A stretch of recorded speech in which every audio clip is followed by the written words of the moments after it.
오늘 강의는 마지막 시간인데 현현 복음을 이렇게 처음으로 캠프에서 나누게 된 걸 하나님 앞에 경외함으로 또 서게 됩니다. 2015년도에 태국에 가서 현지인들 목회자들 세미나를 며칠 한 적이 있었는데 그 전까지 캠프에서는 장사 복음까지만 전했었습니다.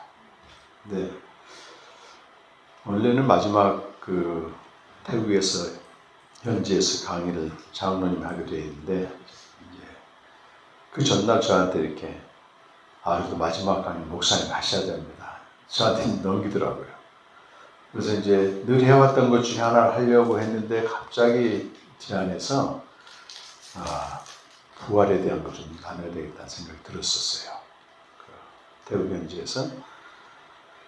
태국 사람들이 지도자들이 찬양을 하는데 하나도 모르겠더라고. 한 3일 정도 하는데 근데 이제 마지막 날 부활 복음을 정리해서 이렇게 쭉 강의실로 걸어가는데 갑자기 들려오는 찬양이 살아계신 줄 하더라고. 자기들만. 그때 느낀 그 전율이 있었어요. 처음 부활에 대해서 내가 전하려고 하는데 꼭 사인이 오는 것처럼. 그래서 그때 부활의 복음 전할 때 굉장히 성령이 많이 역사하셨고, 그 뒤로 이제 캠프 때 부활 복음을 이제 한 챕터를 넣은 것입니다. 이번에도 예정대로 8월 말에 원고가 마무리됐다면은 이렇게 망막 수술 이런 게 안 했더라면 빠져 있었을 겁니다. 정보판에도. 그런데 11월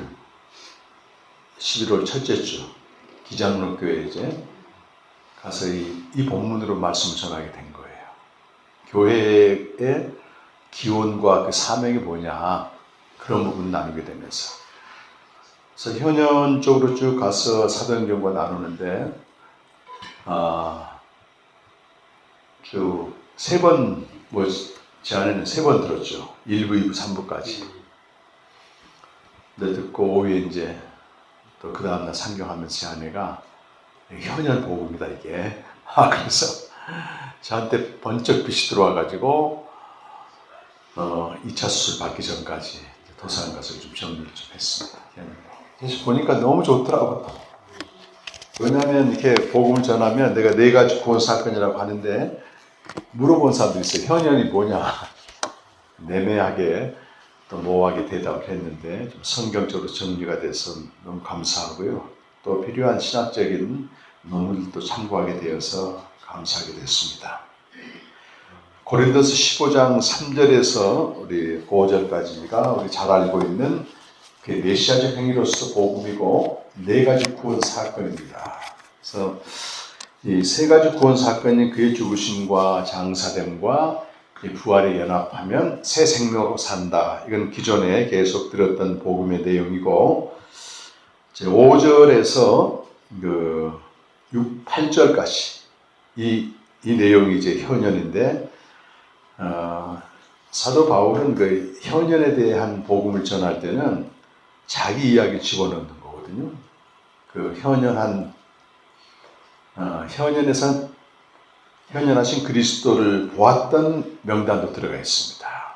한번 5절에서 이제 7절, 8절까지 한번 읽어보겠습니다.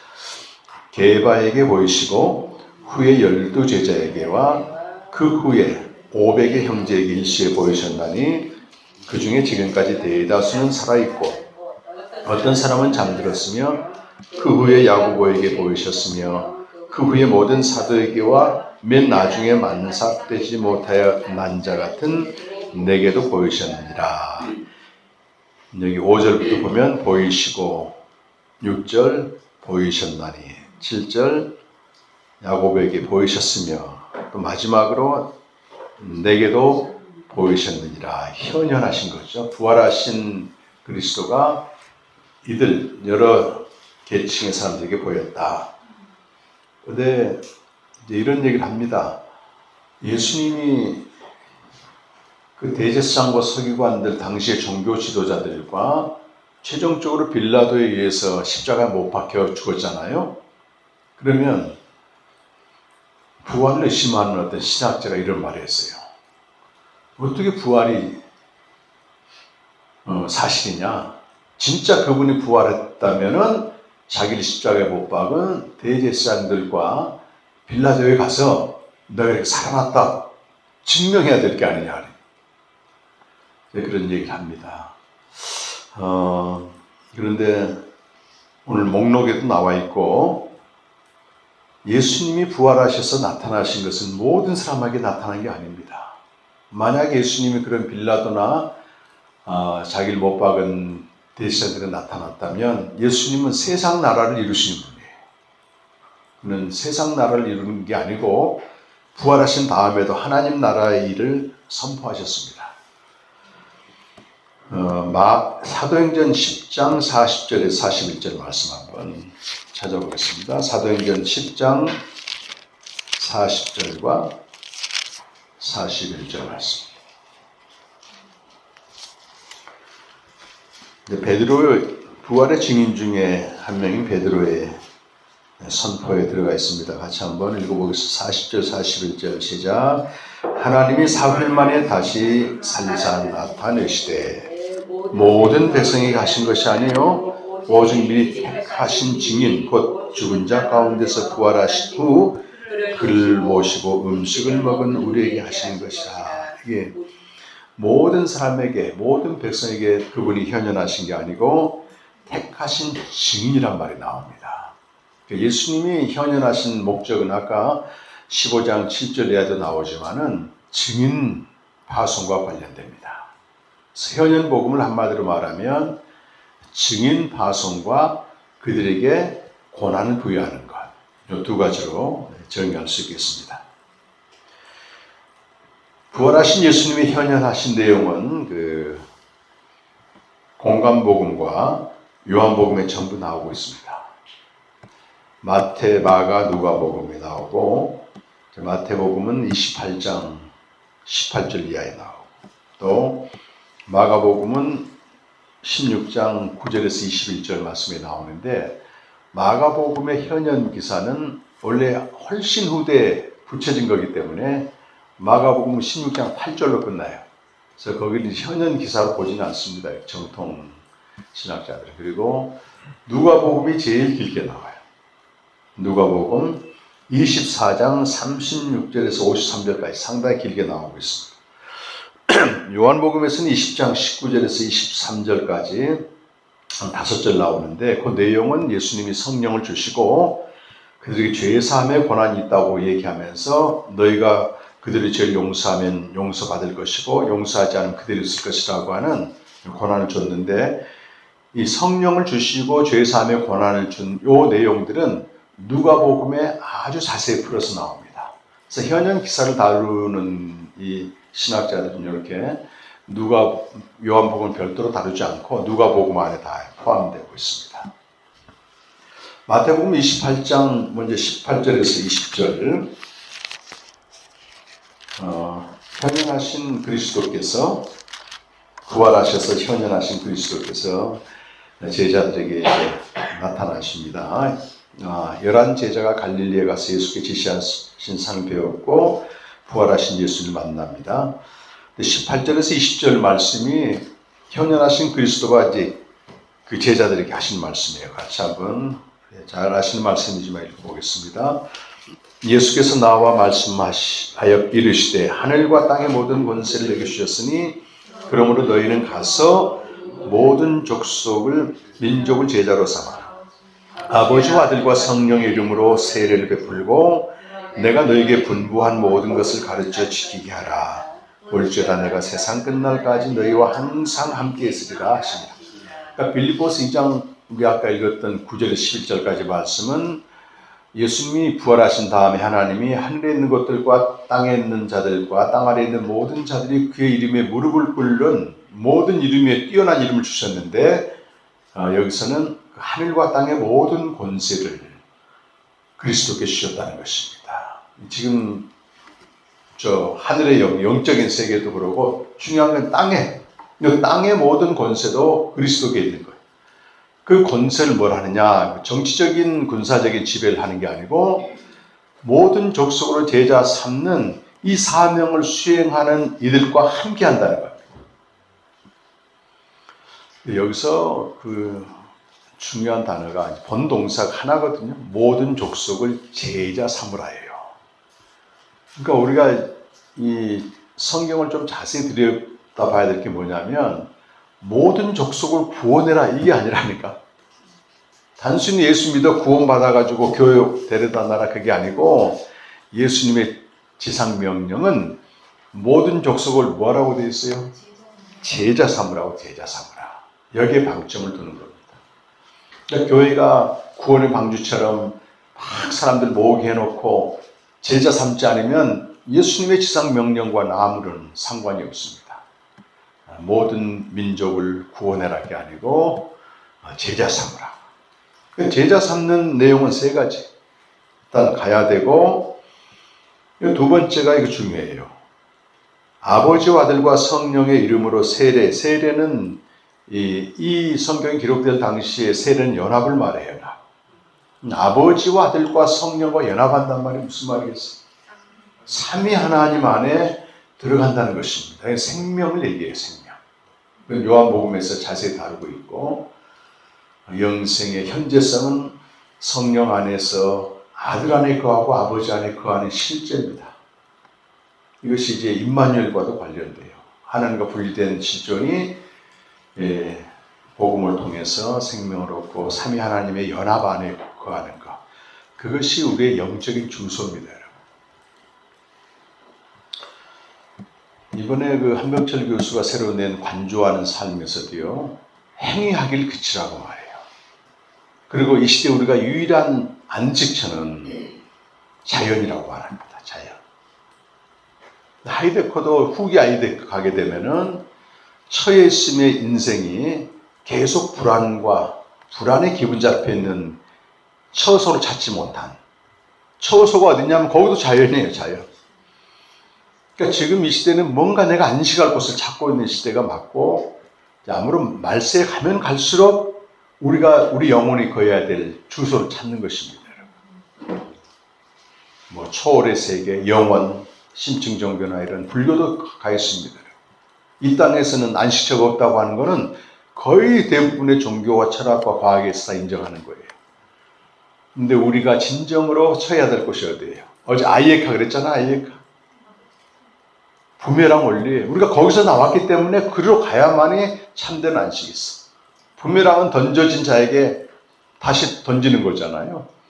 우리 인생이 이 세상에 하나님에서 던져졌다면 그 내 던져진 하나님 품에 갈 때까지는 안식이 없는 겁니다.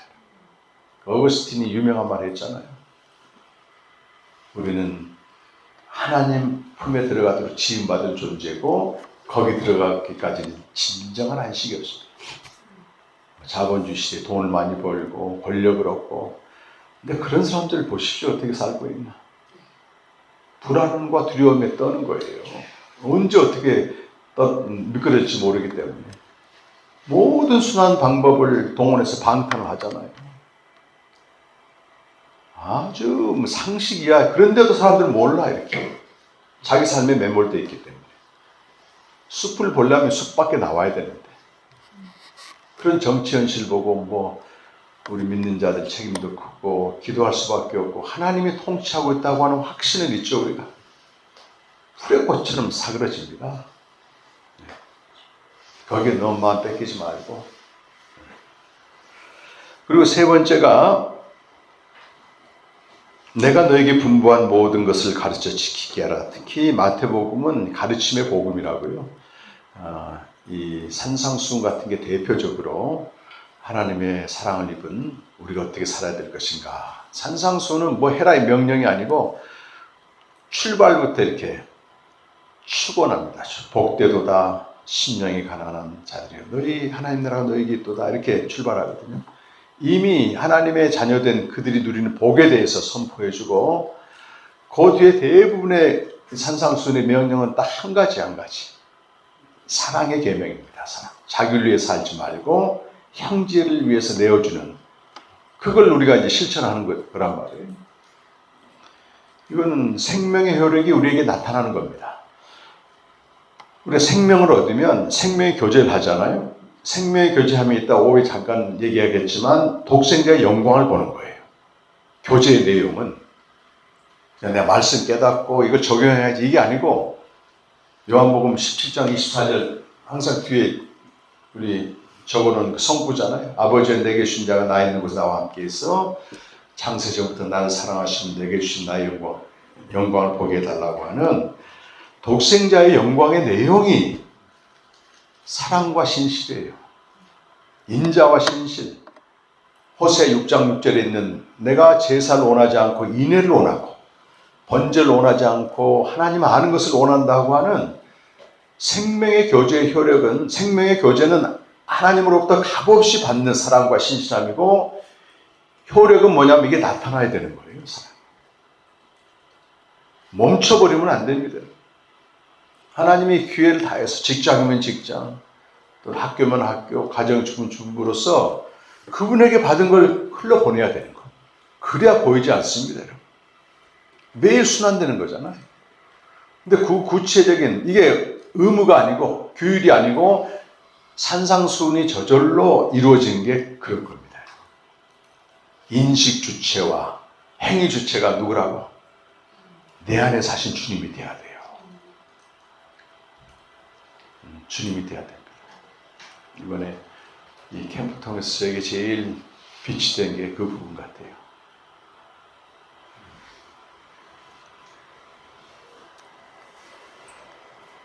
그런데 그렇게 하게 되면 이 제자 삼는 사역을 하게 되면 세상 끝날 것이 그냥 함께 있는 게 아니고 항상 함께 있다고. 뒷백이 있는 거예요. 보장되어 있지. 보장되어 있습니다.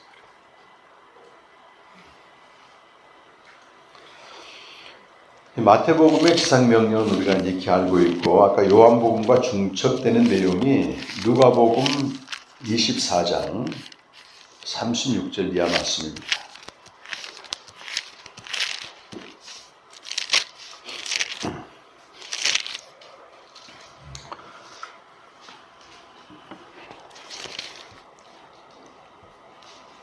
여기 예수께서 제자들에게 나타나신 장면인데 누가복음에서는 3번 예수님이 나타나십니다.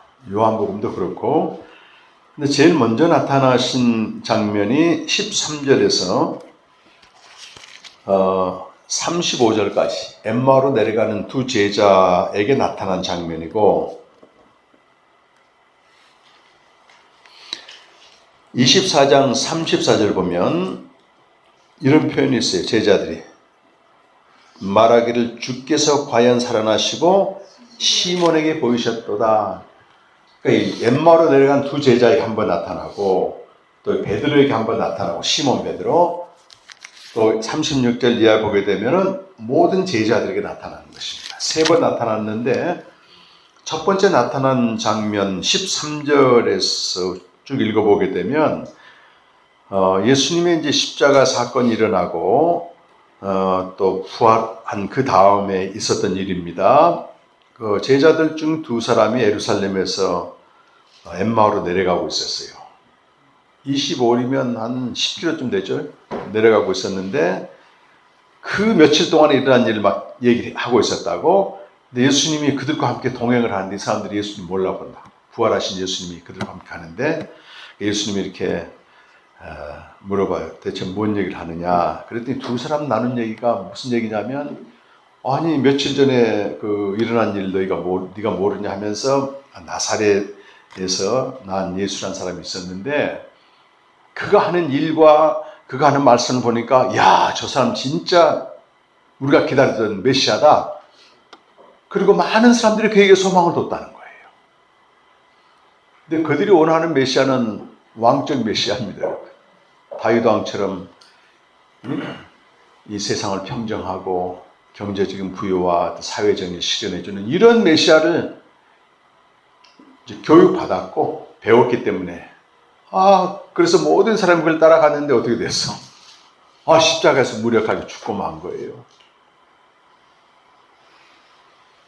또 소문에 3일 만에 살아났다는 말도 있는데 그건 확실히 모르겠고 뭐 그런 얘기를 이제 하는 겁니다. 여기 19절 말씀 보면요.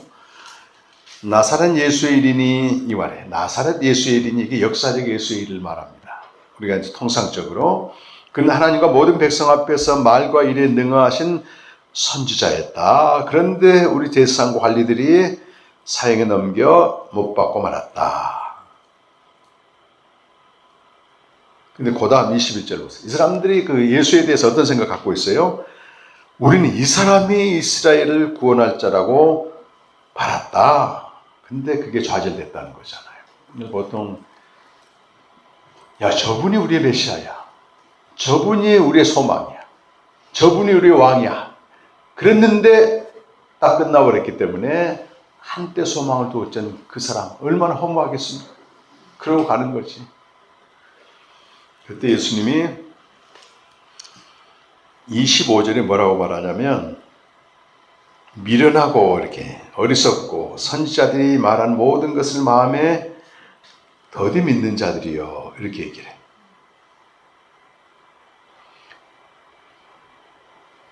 그들이 볼 때 나사렛 예수는 말과 일에 능해 우리에게 뭔가 메시아가 될 줄 알았는데 죽었기 때문에 이제 내려가고 있는데 예수님이 그들에게 얘기하신 겁니다. 미련한 자들아, 선지자들이 말한 모든 것을 왜 믿지 못하느냐 하면서 26절과 27절을 보면 우리 같이 한번 읽어볼까요? 예수님의 이제 가르침입니다. 그리스도가 이런 고난을 받고 자기의 영광에 들어야 할 것이 아니냐 하시고 이에 모세와 모든 선지자의 글로 시작하여 모든 성경에 쓴 바 자기에 관한 것을 자세히 설명합니다.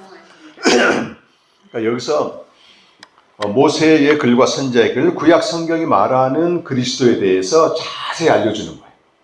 그럼 이 두 제자들은 어떤 그리스도를 믿고 있었던 거예요?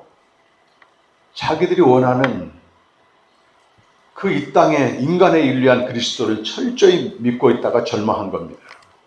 그들에게 미련하다 이렇게 말씀하시면서 성경을 가지고 그리스도가 누구인지 풀어서 설명을 해주는 거예요. 그런데 깨닫지 못하다가 언제 깨닫습니까 이것이? 그들과 함께 음식 사수실 때 떡을 가지고 떡을 딱 떼어 그들에게 주니까 그때 그들이 눈이 밝아져서 그제야 예수님을 알아봤어요. 그런데 예수님은 그 사이에 벌써 떠나가고 없습니다. 32절에 보면 그들이 이렇게 말합니다. 우리에게 그가 말씀하시고 우리에게 성경을 풀어주실 때에 우리 속에서 마음이 헬라어로는 불타지 않겠느냐.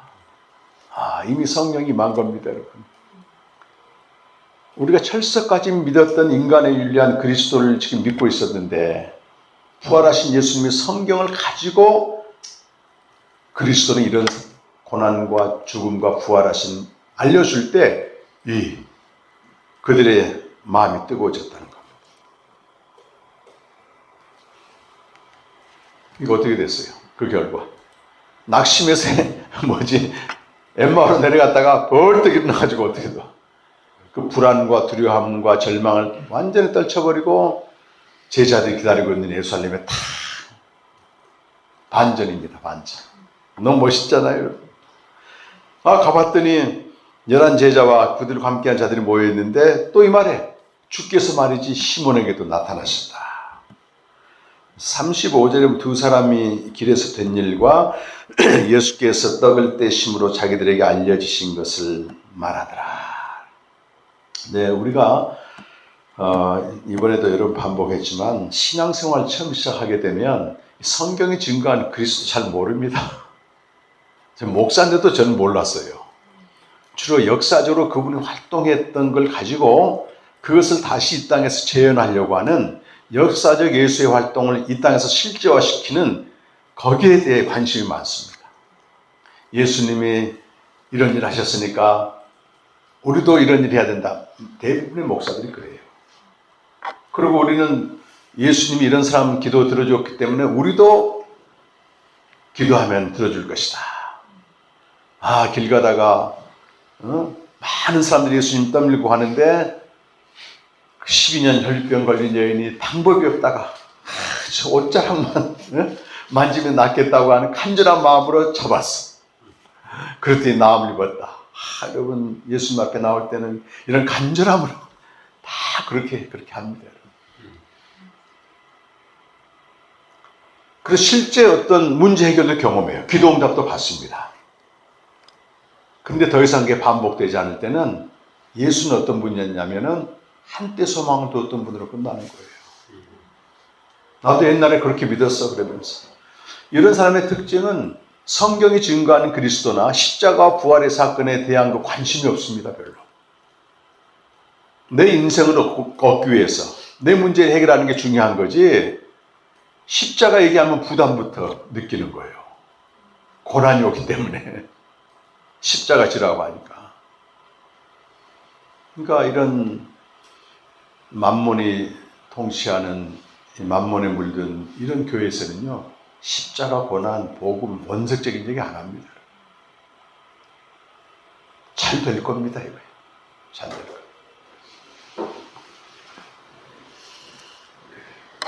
근데 이렇게 역사적 예수 활동을 내가 경험하면서 저도 그랬거든요. 막 기도응답도 막 받고 신바람 나게 신앙생활을 했어요. 이렇게 딱 사그라들게 되면 옛날 과거만 남지 지금은 그냥 라우디아 교회처럼 미지근하게 의리 때문에 신앙생활을 합니다. 오래된 교회들이 그게 많아요. 한때 내가 은혜를 체험했다 그래. 한때 영적인 체험도 했다고. 그건 과거 역사고 지금은 더 이상 그게 재현되지 않으니까 그냥 직분에 대한 의무감으로 어떤 체면으로 하나도 그 속에 기쁨이나 감격이나 그 죄 많은 여인이 흘렸던 큰 눈물이 없어지는 겁니다.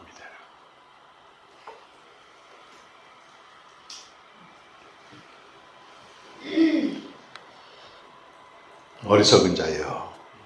하나님의 은혜가 임해야 됩니다. 우리도 그런 말 드려야 되는 거예요.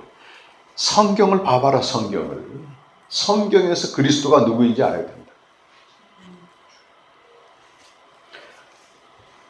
뒤에 이제 제자들에게 예수님이 나타나셔서 누가복음 24장 오늘 본격적으로 본 말씀이 36절 이하인데 세 번째 나타나신 거죠.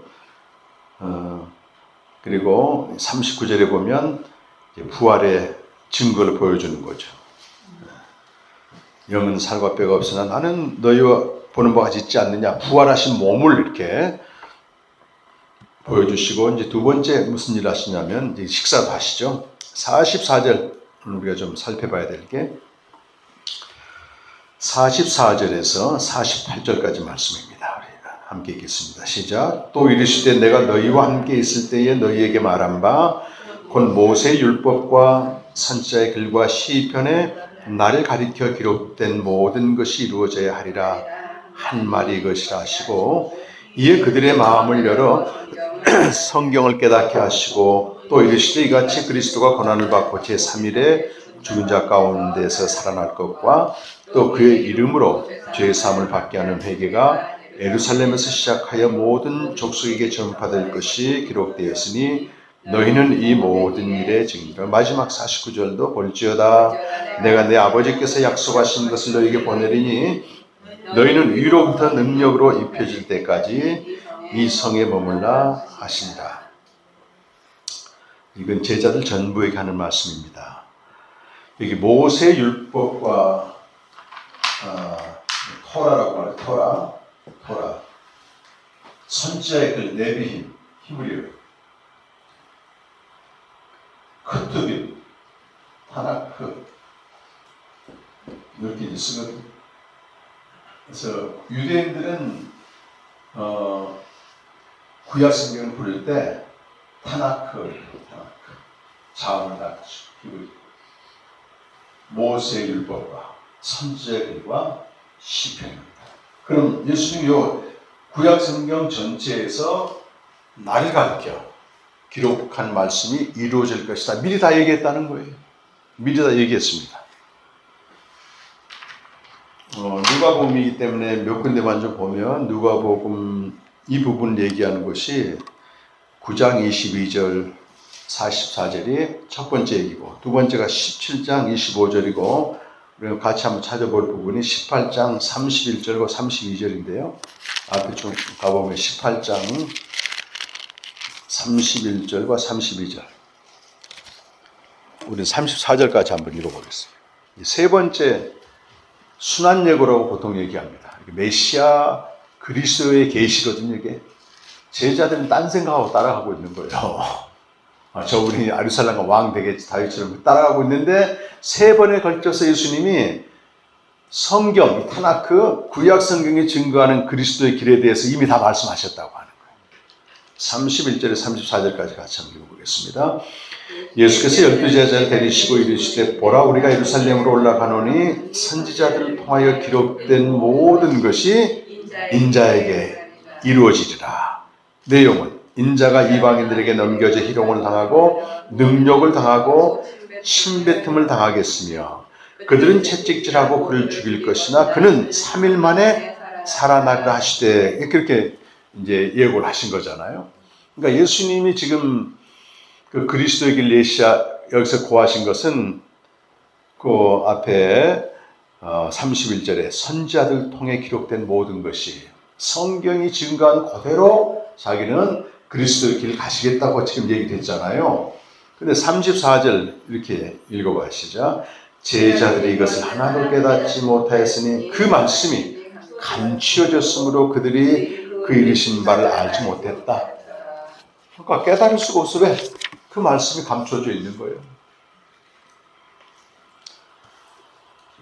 근데 예수님이 현현하셔서 이 제자들에게 첫 번째로 하신 일이 뭐냐면 45절에 보니까 그 전에는 아무리 성경이 기록한 그리스도에 대해서 또 알 수 없었는데 계시가 와야 되는 거예요. 계시의 주체가 그리스도잖아요. 45절에 뭐라고 되어 있냐면 이제는 그들의 마음을 열어 성경을 깨닫게 하신 거예요. 그 전에는 이 말씀이 감추어져서 깨닫지 못했는데 여기 마음을 열어 그 말은 이 누스라고 하는 이성입니다. 이성. 지각을 열었다는 거예요. 누스는 원래 신을 아는 기관을 말해 우리 이성 중에서 지각을 열어 깨닫게 했는데 뭘 깨닫게 했을까요? 아까 우리 누가복음 18장 읽었던 성경은 나를 관해서 기록한 것인데 그게 이루어질 것이다. 응할 것이다. 뭐가 응한다는 거예요? 이방인들에 의해서 넘겨진 당하고 고난당하시고 죽은 자 가운데 죽임당할 것이다. 그러나 3일 만에 살아난다고 하는 그 십자가 죽음과 부활의 사건을 성경에서 다 미리 기록하고 있는데 그때는 못 깨달았는데 지금 현현하신 그리스도께서 이걸 깨닫게 하신 거예요.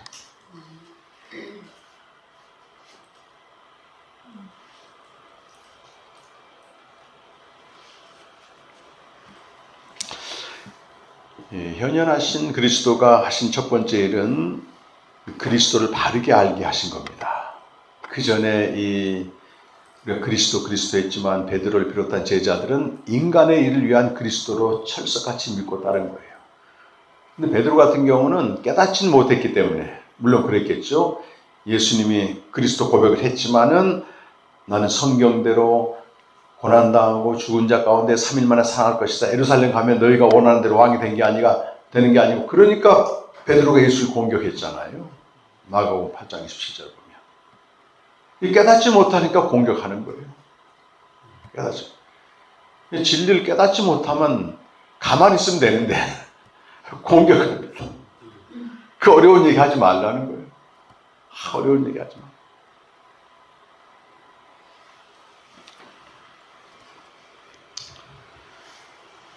우리 철성에 가면 우리 성제교회가 거기 합동치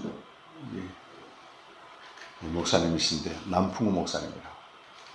우리 코로나 오기 직전에 마지막 캠프를 했어요. 2019년도인가. 코로나 때문에 딱 한동안 캠프를 못 했는데 그 마지막 캠프에 목사님 세 분이 오셨는데 한 분은 선교사였고 두 분이 이제 목사님, 그 중에 한 분이 이제 남 목사님이신데 중국 선교사로 있다가 이제 시골 교회, 근데 오래된 교회예요, 거기가. 거기 이제 부임하기 직전에 마침 시간이 돼가지고 신영교회 우리 뭐죠? 우리 권여구 목사님하고 동기고 이렇게서 왔는데 그분이 정말 캠프 3일 동안요 너무 많이 우시더라고요. 그리고 이제 부임을 했는데 그 성제교회가 제가 이제 한번 방문한 적이 있었어요. 몇 년 전에 포항 캠프 끝나고 목사님들 어디 못 있다가 계속 나가는 거예요. 장로님들이 이게 버스도 좀 세고 버텨내지 못해. 지금 벌써 몇 년 됐지. 그러니까 5년 넘었나? 6년 넘어 그러고 있어요 지금. 근데 이분이 가서 매일 주님과 교제를 합니다. 신실하게. 그리고 시골 교회인데 딱 붙여놓기 복음을 통해서 시골 교회 느낌.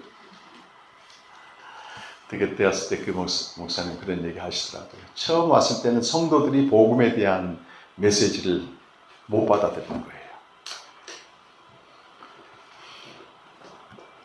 예를 들면 기도원처럼 설교를 해라 뭐 이런 거지. 으쌰으쌰.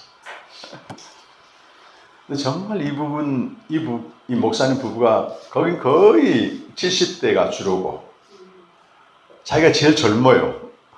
근데 메시지 선포하고 주님과 교제하는 것 외에는 사과 농장이니까 가서 일 도와주고 하시죠. 몸으로 섬겼어요 이분이. 부부가. 그러니까 성도들이 이걸 메시지를 받는 겁니다. 때가 되면 사과를 한 박스 보내줘. 이번에도 사과 왔는데 너무 맛있더라고. 네, 감사하다고 전화했더니 목사님 우리 이 동네에서 제일 맛있게 만드는 그 장로님 댁에서 보낸 거라고. 지금도요 어린아이처럼 자기가 어떻게 생명을 알고 교제하는 목사가 됐는지. 안 그랬으면 거기 못 버텼다는 거예요. 근데 대놓고 반대하는 분들도 있어요. 아예. 이분은 이제 그래도 이제 섬김을 통해서 잘 복음을 전하고 있는데 안 들으려고 합니다. 베드로 같아, 베드로. 진짜를 얘기하면은 자기 원하는 게 너무 강하니까 안 돼. 근데 베드로와 제자들이 언제 깨닫냐면 요때 깨달아요, 요때. 요때 깨닫습니다. 지금은 이제 부활하시고 현현하신 그리스도가 없는 대신에 진리의 성령이 깨닫게 하십니다. 요한복음 16장 13절 보면 성령이 오실 텐데 그는 진리의 영이라 그는 자기의 일을 말하지 않고 너희가 이미 들은 것에 대해서 증거할 것이라고 얘기해요. 그리고 장차 될 일, 그리스도의 죽음과 부활에 대해서 알려줄 거라고 얘기합니다. 그러니까 우리도 이 인간의 윤리한 그리스도를 열심히 믿다가 하나님의 때가 되고 은혜가 임하게 되면 진리의 영이 이런 캠프를 통해서나 이런 걸 통해서 야 내가 예수님 오해했네 땅을 치고 후회하는 거지. 그러면서 두 번째로 하시는 말씀이 48절에 보니까 그의 이름으로 죄사함 받는 회개가 예루살렘을 시작하여 모든 족속에게 전파될 것이 기록되었으니 너희는 이 모든 일의 증인이라고 얘기하는 겁니다. 증인. 뭘 증인해야 되겠어요 이제? 성경이 증거하는 그리스도를 전해 죄사함을 받게 하고 저들이 하나님께로 돌아오게 하는 그 일을 예루살렘부터 시작하여서 모든 족속이라고 말해요. 모든 족속. 예루살렘에 시작하여 모든 족속에 전하라. 근데 너희가 바로 이 모든 일의 증인이다. 그래서 현존하신 그리스도가 하신 일은 첫 번째는 인간의 윤리한 그리스도로 알고 있고 한때 소망을 두었던 그리스도를 성경이 증거하는 고난당하고 죽임당하고 부활하신 그리스도를 성경을 가지고 깨닫게 하는 첫 번째 일이고 두 번째는 그 일에 대해서 너희가 증인이 되라고 하는 것입니다. 그 세 번째는 뭐냐면 내가 내 아버지께서 약속하신 것을 너희에게 보낼 테니 너희는 위로부터 능력이 입힐 때까지 여기 기다려라. 고난을 부여하거든요 지금. 자기 힘으로 하지 말고 너희가 본 것을 가지고 하지 말고 위로부터 능력이 입힐 때까지 어디에? 기다리라고 하는 겁니다. 요 44절부터 49절까지를 현현하신 그리스도가 하신 일을 안 다음에 사도행전 1장으로 가야 됩니다. 여러분, 누가복음과 사도행전은 동일한 저자인 누가에 의해서 기록되어 있고, 사도행전 1장 1절을 보면은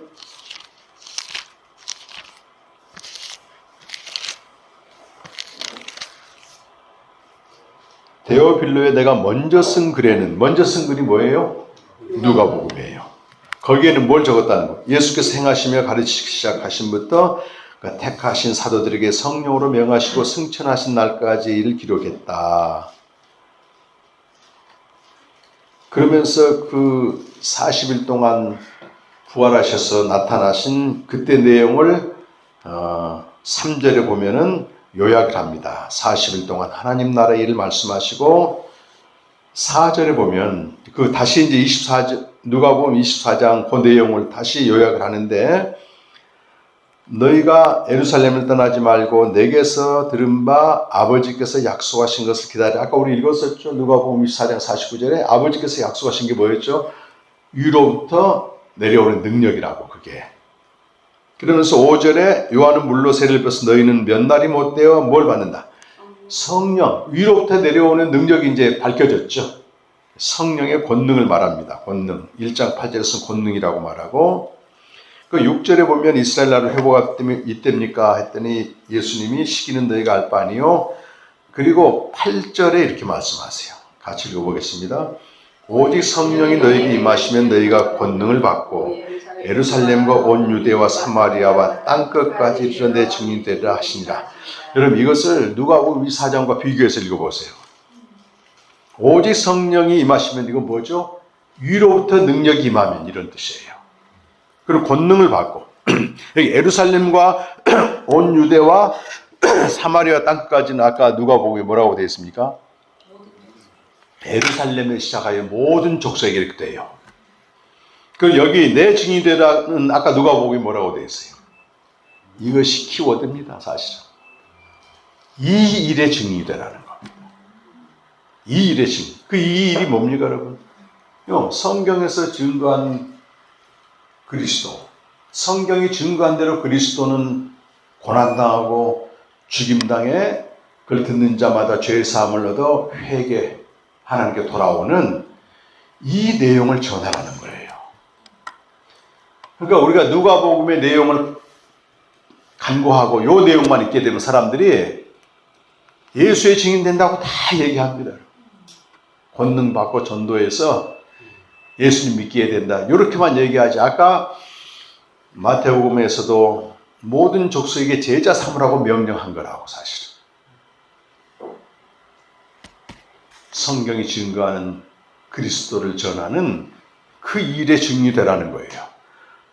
그리고 120명이 성령을 기다리는데 그들에게 성령이 임했습니다. 2장 1절 보면. 근데 그 120명이 첫 번째 교회가 되는 거예요. 우리가 그럼 교회라고 했을 때 교회가 하나님이 의도하신, 주님이 의도하신 교회의 목적은 너무 분명해요. 그들이 지각을 열어서 인간의 일이 아닌 성경대로 죽으시고 부활하신 그리스도를 알아야 되는 거예요, 먼저는. 성경을 통해서. 그리고 그 일의 증인이 되기 위한 공동체로서 교회를 세웠다고 하는 겁니다. 그래서 현현 기살다노는 신학자가 이 현현 사건은 교회 탄생을 예고하고 있다고 하는 겁니다. 그냥 우리끼리 모여서 인간의 일을 위해서 설교하고 전도하고 그런 모임이 아니에요. 교회의 가장 큰 출발점은 성경이 증거하는 복음을 정확히 알고 그 그리스도의 죽음과 부활을 통해 요한복음 말씀을 하게 되면 생명을 얻고 생명의 공동체가 되어서 지금 있는 이 자리 예루살렘부터 시작해서 땅끝까지 모든 족속에게 이 복음을 전하라고 하는 것입니다. 근데 이 첫 번째 교회의 사명이 그대로 수행됩니다. 오순절 성령 임하고 베드로가 나서서 성경이 증거하는 그리스도를 그대로 전해요. 베드로가 어떤 사람이었어요? 인간의 일을 위해서 그리스도를 따르다가 막 사탄 취급받고 그리고 예수님 공격하고 그런 사람이었어요. 근데 아까 누가복음 24장 45절에 지각을 열어서 성경이 증거한 그리스도를 깨달으니 그때부터 성령을 받고, 일단 성령을 받아야 돼. 위로부터 내려오는 권능을 받고 이 일의 증인이 되는 것입니다. 그리스도의 죽음과 부활은 요엘이 예언했고 다윗이 예언했고 모세부터 시작해 모든 선지자들이 이 일을 증언했다. 그는 성경대로 죽으시고 3일 만에 부활하셔서 주와 그리스도가 되셨다. 그러면서 마지막 36절에 뭐라고 선포하냐면 너희가 그리스도를 오해해서 십자가에 못 박았는데 하나님이 그를 주와 그리스도가 되게 하셨다. 온 이스라엘아 들으라. 그랬더니 그들이 어떻게 해요? 마음이 찔려서 우리가 진짜 그리스도를 죽였네. 왜? 자기가 원하는 그리스도가 아니기 때문에 죽였는데 사실은 하나님이 정해놓으신 그리스도의 길 간 거예요. 사도행전 2장 22절 이하 보면 이런 메시지를 들은 이스라엘 백성들이 다 예수님 십자가에 못 박으러 외친 사람도 그 안에 들어있었는데 무슨 생각했겠어요? 이스라엘 사람들아 이 말을 듣더라. 너희도 아는 바와 같이 하나님께서 나사렛 예수로 큰 권능과 기사 표적을 너희 가운데서 베푸사 너희 앞에서 그를 증언했다. 이 그를 증언했다는 얘기는 그가 하나님의 아들이라고 하는 것입니다.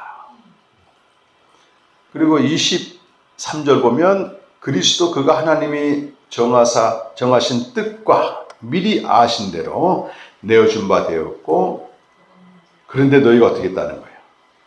법 없는 자, 율법을 알지 못한 자, 이방인의 손에 빌려 못 박아 죽였다. 빌라도를 말하죠. 하나님께서 그를 사망의 고통에서 풀어 살리셨으니 이는 그가 사망에 매수소이니라. 하나님의 뜻대로 그가 내어줌을 받았고 죽은 자 가운데 살아났다. 성경이 말하는 그리스도의 길을 그대로 성취했다는 거예요. 그리스도는 누구 뜻대로? 하나님의 뜻대로. 그러면서 이제 구체적으로 다윗이 이런 얘기를 했는데 성취되었다.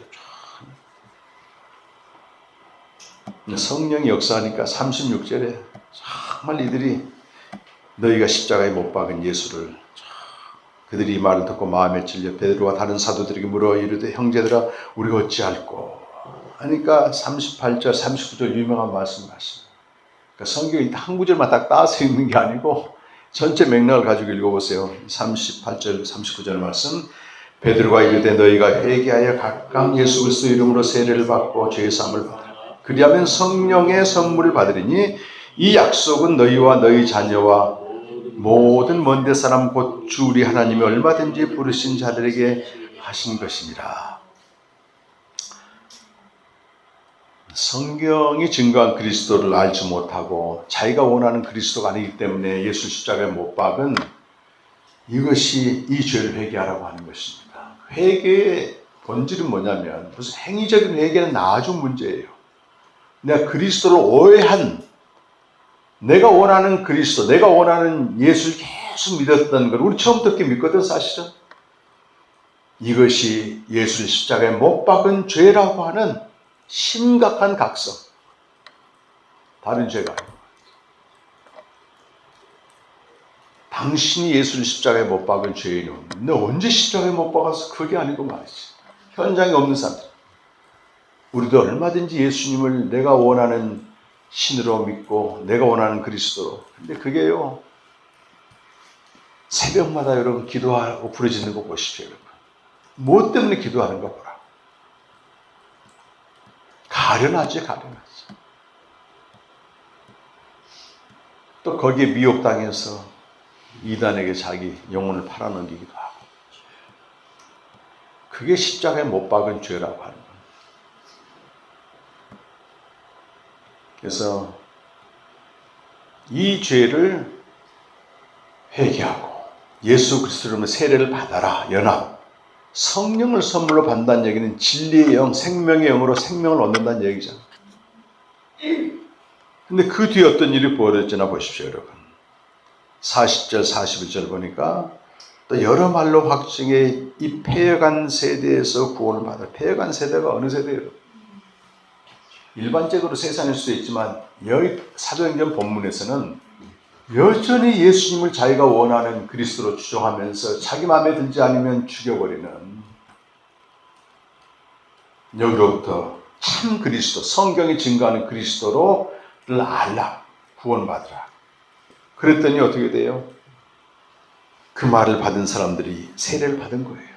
회개하고. 그랬더니 그날의 신도의 수가 3,000. 눈이 번쩍 뜨이죠? 여러분, 교회의 부흥은요, 인간의 방법이나 프로그램이나 술수로 하는 게 아닙니다. 부흥보다 더 중요한 게 있습니다. 교회가 성경이 증거하는 그리스도를 정확히 알고 그 일의 증인이 되면서, 그것이 교회를 세우신 하나님의 목적이에요. 근데 교회가 인간의 일을 위한 종교 집단으로 전락해버린다면 이건 주님과는 아무 상관없는 교회입니다. 그래서 여러분 각자가 이 성경이 증거하는 그리스도, 네 가지 사건, 죽으시고 장사되시고 부활하시고 견연하신, 이걸 통해서 생명을 얻고 생명을 교제하는 가운데 주어진 자리에서 이 증인이 되는 것입니다. 그게 진짜 교회, 진짜. 그 다음에 부흥이 되든지 안 되든지 나중 문제고, 이걸 전부 없애놓고 말이지, 어떻게든 부흥만 하면은 모든 게 면책돼 버리는 좋은 목사라고 하는.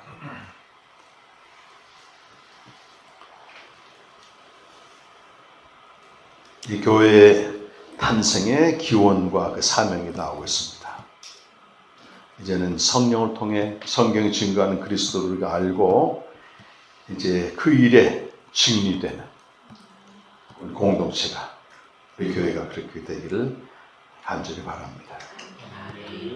실제 초대교회는 3,000명 나와 있지만 거의 10명 안팎의 수준이었어요, 사실은.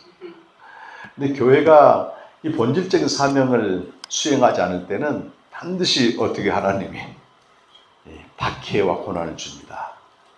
그래서 예루살렘 교회에 큰 박해가 일어나가지고 흩어져서 유대 지방으로 가고 사마리아 지방으로 가고 모든 족속으로 가는 것입니다.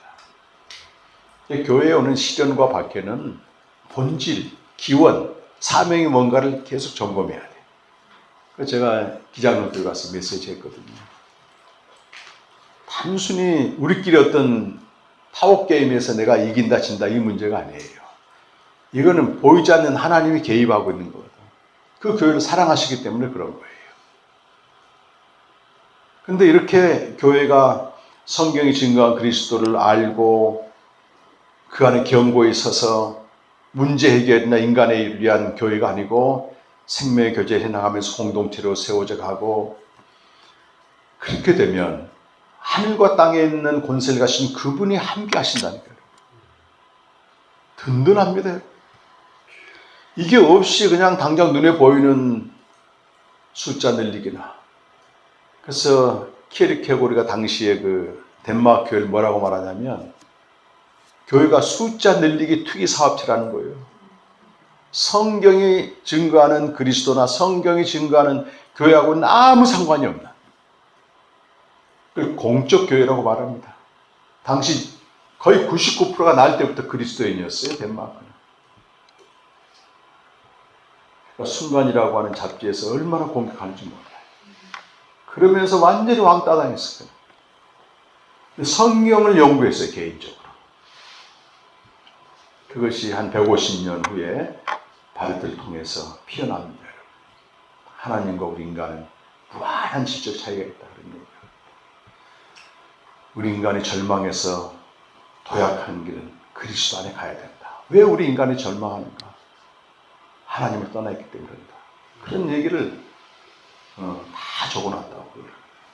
아무도 안 알아줘요, 당시에는.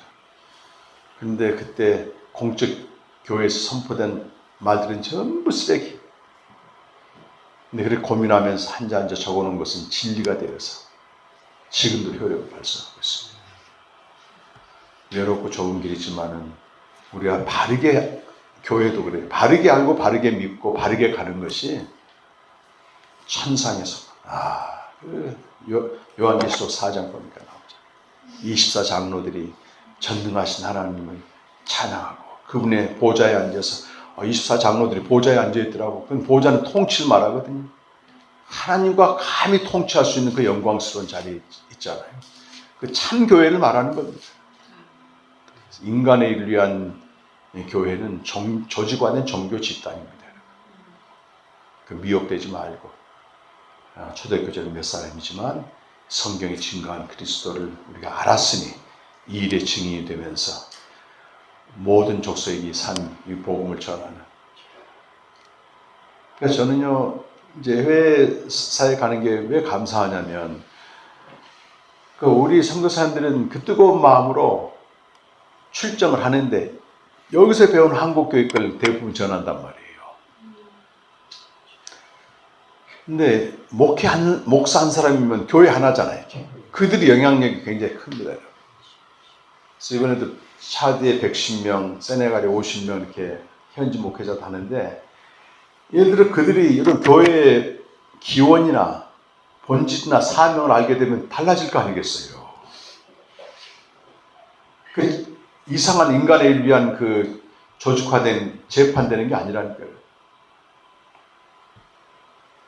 내년에 가는 마다가스카르 교회도 처음 제가 이제 갔을 때는 열정이 하늘을 찔러요.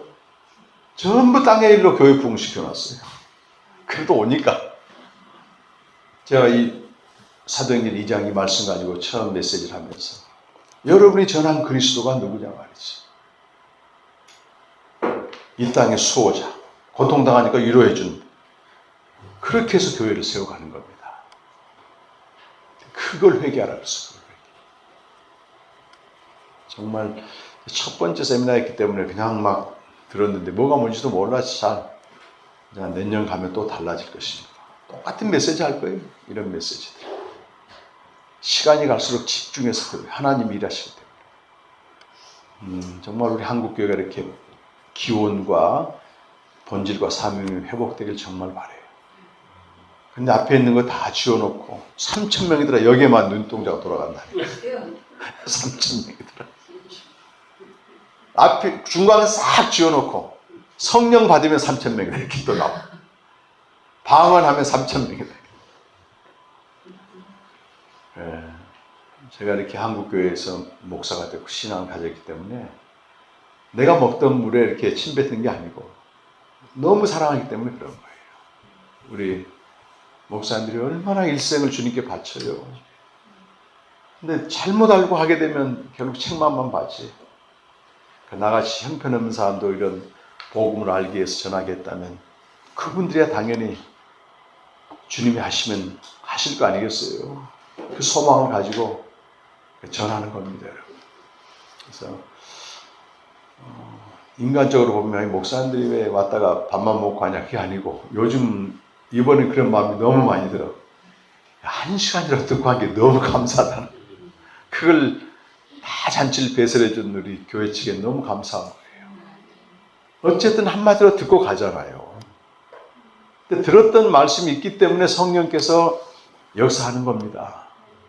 한계 상황 오게 되면 일단 들어야 생각나게 하지 성령께서. 그래서 여러분 정말 큰일 하고 계신 겁니다.